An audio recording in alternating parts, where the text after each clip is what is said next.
Twelfth class students, आज की second video में हम आपकी इलस्ट्रेशन 10th कर रहे हैं। पहले हम इलस्ट्रेशंस कंप्लीट करेंगे, after that revaluation account start करेंगे। X and Y two partners हैं, उनकी ओल्ड प्रॉफिट शेयरिंग रेशियो 3:2 है, future profit sharing ratio equal है। On the date of change in their profit sharing ratio, profit and loss account showed a debit balance of 50,000। Debit balance means loss. Pass journal entry for distribution of balance in profit and loss account immediately before change in profit sharing ratio। तो हम 60,000 को 50,000 को credit कर देंगे profit and loss account, क्योंकि ये आपका loss है तो लॉस ऑलवेज क्रेडिट होता है। और पार्टनर्स में इसे डिस्ट्रीब्यूट करके डेबिट कर देंगे, ओल्ड रेशो में इसे डिस्ट्रीब्यूट करेंगे। 50,000 इंटू 3/5 तो 10,000 आएगा। 10,000 को 3 से मल्टीप्लाई करोगे 30,000 आ जाएगा। इसी तरह 10,000 को 2 से मल्टीप्लाई करोगे 20,000 आ जाएगा। देन नेक्स्ट इलस्ट्रेशन है, हमारे पास 3 पार्टनर हैं, उनकी ओल्ड रेशो 5:3:2 है, न्यू रेशो 2:3:5 है। With effect from 1 April 2018 following items appear in the balance sheet. General जब इतना है, वर्कमैन कंपनसेशन इतना है। Profit and loss credit balance means profit है जे।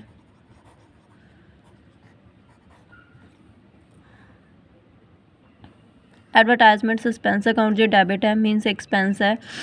तो इन तीनों को आप टोटल करके reserve, workman compensation reserve plus profit, इन तीनों को ऐड करके उसमें से इसे आप माइनस करके जो बैलेंस बचेगा वो भी आप पार्टनर्स में ओल्ड रेशो में डिवाइड करके पार्टनर्स के अकाउंट को क्रेडिट कर दोगे। जहाँ जिस तरह इन्होंने डबल एंट्री की हुई है, पहले प्रॉफिट, रिजर्व एंड वर्कमैन को डिवाइड किया है, देन एक्सपेंस को डिवाइड किया है, उस तरह देख लेते हैं हम।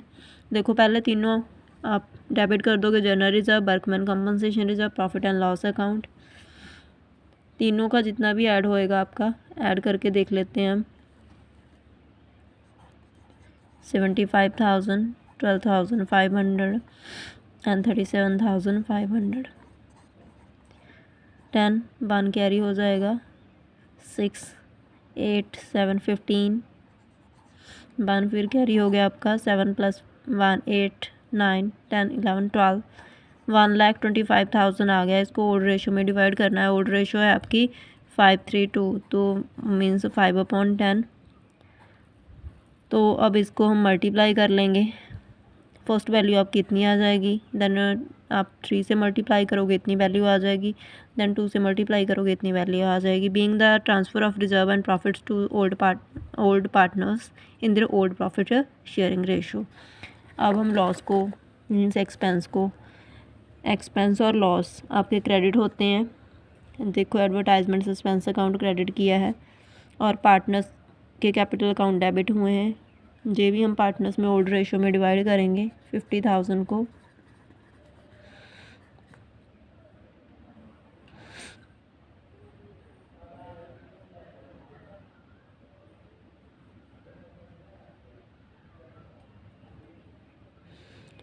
आप 5:3:2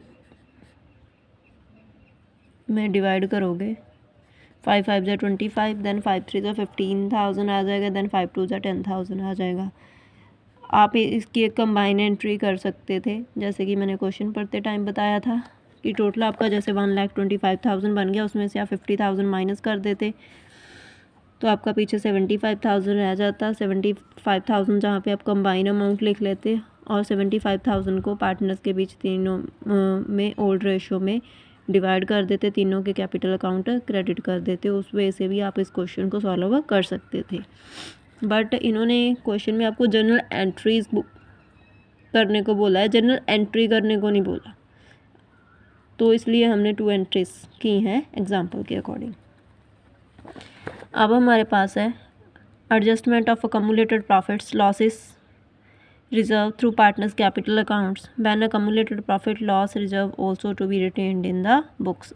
पहले हमने वो केस किया है जब बुक्स में शो नहीं किया जाता, अब हमारे पास वो केस है जब बुक्स में शो करना है, तो आप सिर्फ एडजस्टमेंट एंट्री डालोगे। Sometimes the partner may decide that existing balance of profit and loss account or reserve should continue to appear at the same amount in the balance sheet of the reconstituted firm।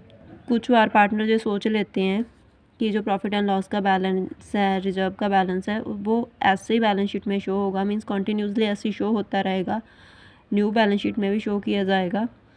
However, an entry for the net effect of accumulated profits losses reserve is past since they were earned in the past. तो एक adjustment entry डाल दी जाती है profit loss reserve के लिए. The adjustment entry is passed through the partners capital account. जो adjustment entry करते हैं वो पार्टनर्स के कैपिटल अकाउंट्स के थ्रू करते हैं. द गेन और the sacrifice of partner is calculated and an adjustment entry for the amount is passed on the basis of gain और सेक्रीफाइस्ड शेयर. सबसे पहले तो हम गेन और सेक्रीफाइस कैलकुलेट करते हैं पार्टनर्स का, देन उसके बिहाफ पे, गेन और सेक्रीफाइस के बिहाफ पे एक एडजस्टमेंट एंट्री डालते हैं. This is because at present the partner are entitled to share such reserves and profits in the old profit sharing ratio, whereas in future they will entitled to share such reserves and profits in the new profit sharing ratio. Means के अगर reserve profit को अभी distribute कर दिया जाता तो partners में old ratio में डिवाइड होती, बट अब फ्यूचर में डिस्ट्रीब्यूट होगी तो न्यू रेशो में डिस्ट्रीब्यूट होगी. तो हो सकता है किसी पार्टनर को अगर अब मीन्स ज़्यादा शेयर मिल रहा है फ्यूचर में कम मिले, और जिसे अब कम मिल रहा है तो उसके फ्यूचर में ज़्यादा मिल जाए. तो इसलिए हम एडजस्टमेंट एंट्री डालते हैं. इसके स्टेप्स क्या हैं? Calculate the net effect of reserve accumulated profit and loss. Means के रिजर्व और प्रॉफिट्स को ऐड कर लेंगे और उसमें से अगर कोई लॉस या एक्सपेंस होगा उसे माइनस कर देंगे. तो इस तरह हम पहले तो नेट इफेक्ट कैलकुलेट करेंगे, उसके बाद गेन या लॉस जितना भी होएगा रेशो के अकॉर्डिंग वो कैलकुलेट करेंगे. देन रेशो के अकॉर्डिंग गेन और सेक्रीफाइस कैलकुलेट कर लेंगे, किस पार्टनर का कितना शेयर आ रहा है. Calculate share of gaining partners and sacrificing partner in the net accumulated profit losses and reserves. For gaining partner, net effect into share gained. For sacrificing partner, net effect into share sacrificed. Step 4, pass the following adjustment entry. अगर positive effect है, gaining partner debit, sacrificing partner credit. अगर negative effect है, means loss बढ़ रहा है, expense बढ़ रहे हैं, तो सेक्रीफाइसिंग पार्टनर डेबिट हो जाएगा और गेनिंग पार्टनर क्रेडिट हो जाएंगे. तो अपोजिट हो जाएगा. अगर आपकी कैपिटल फ्लक्चुएटिंग है तो कैपिटल अकाउंट से एंट्री होगी, और अगर कैपिटल फिक्स्ड है तो करंट अकाउंट से एंट्री करेंगे हम. अब हमारे पास इलस्ट्रेशन है इससे लिंकड. 3 पार्टनर हैं, उनकी ओल्ड रेशो 3:3:2 है, न्यू रेशो इक्वल है. प्रॉफिट एंड लॉस का क्रेडिट बैलेंस है 72,000. Instead of closing the profit and loss account, it was decided to record an adjustment entry reflecting the change in the profit sharing ratio, pass journal entry to give effect to the same. हम पहले तो ratio के according gain और sacrifice calculate करेंगे. इन्होंने किया हुआ है, हम देखते हैं. ओल्ड रेशो गिवन है 38 एंड 28. न्यू रेशो गिवन है 13 एंड 13. तो इसको एडजस्ट करके हम कैलकुलेट करेंगे. एक मैं करके दिखाऊंगी आपको. मैं हर एक क्वेश्चन में आपको कैलकुलेशन करके बता रही हूँ ताकि आपको जो कैलकुलेशन करनी आ जाए, क्योंकि सारे जो आपने पार्टनरशिप के क्वेश्चन सॉल्व करने हैं उसमें आपको जे वाली कैलकुलेशन करनी ही पड़ेगी. 8 3 24, देन क्रॉस 3 3 9 -8. तो इन दोनों का तो सेम ही आ जाएगा 1/24. मीन्स ये दोनों सेक्रीफाइस कर रहे हैं और सी इतना गेन कर रहा है, तो सी दोनों को कंपनसेट करेगा. Due to change in profit sharing ratio there is a gain of 224 to C, but A and B sacrifice 1/24 each of their share. Hence A and B is capital account should be credited each by 1/24 of the balance in profit and loss account. 72,000 का 1/4 करेंगे 3,000 each. Means ए और B का 3,000 each sacrifice है और सी को gain हो रहा है 6,000 का, तो सी कंपनसेट करेगा ए एंड बी को. तो ये एंट्री डालोगे आप. गेनिंग पार्टनर सी डेबिट हो जाएगा 6,000 से, सेक्रीफाइसिंग पार्टनर ए और बी 3,000 से क्रेडिट हो जाएंगे. तो ये एडजस्टमेंट एंट्री है प्रॉफिट एंड लॉस के लिए. देन हम आपकी नेक्स्ट इलस्ट्रेशन देखते हैं. उसके बाद हमारा वैल्यूएशन वाला टॉपिक है. DEF 3 पार्टनर हैं 5:3:2. They decide to share profits and losses in the ratio of 2:3:5 with effect from 1st April 2018. They also decide to record the effect of the following without affecting their book values by passing an adjustment entry. General reserve है, then contingency reserve है, then profit है जो आपका credit balance है, that mean profit है, then advertisement expense है, ये expense है आपके। तो आप क्या करोगे, तीनों को तो ऐड कर लोगे, आपका reserve, contingency reserve and profit, उसमें से जो आपका एडवर्टाइजमेंट एक्सपेंस है उसे माइनस कर दोगे, एक्सपेंस को माइनस कर दोगे, तो बैलेंस बच गया आपके पास 1,50,000, ये पॉजिटिव बैलेंस है। तो अब गेन और सेक्रीफाइस कैलकुलेट करेंगे। ओल्ड शेयर है 5/10, 3/10, 2/10, न्यू शेयर है 2/10, 3/10, 5/10, तो इसका तो सेम आ गया, नो सेक्रीफाइस नो लॉस।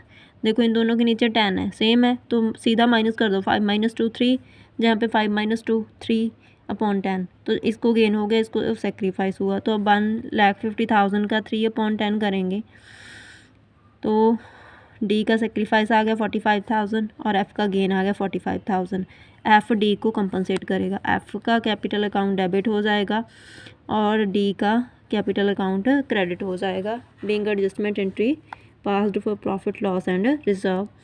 एक नोट है हमारे पास, when reserve accumulated profits and losses are adjusted through partners capital accounts, reserve accumulated profits and losses will appear in the balance sheet of the new firm at the old amounts. जब हम reserve accumulated profit and loss के लिए adjustment entry डालते हैं, तो अगर इन तीनों चीज़ों को न्यू बैलेंस शीट में शो करना है, तो न्यू बैलेंस शीट में जो ओल्ड वैल्यू पे ही शो की जाएंगी।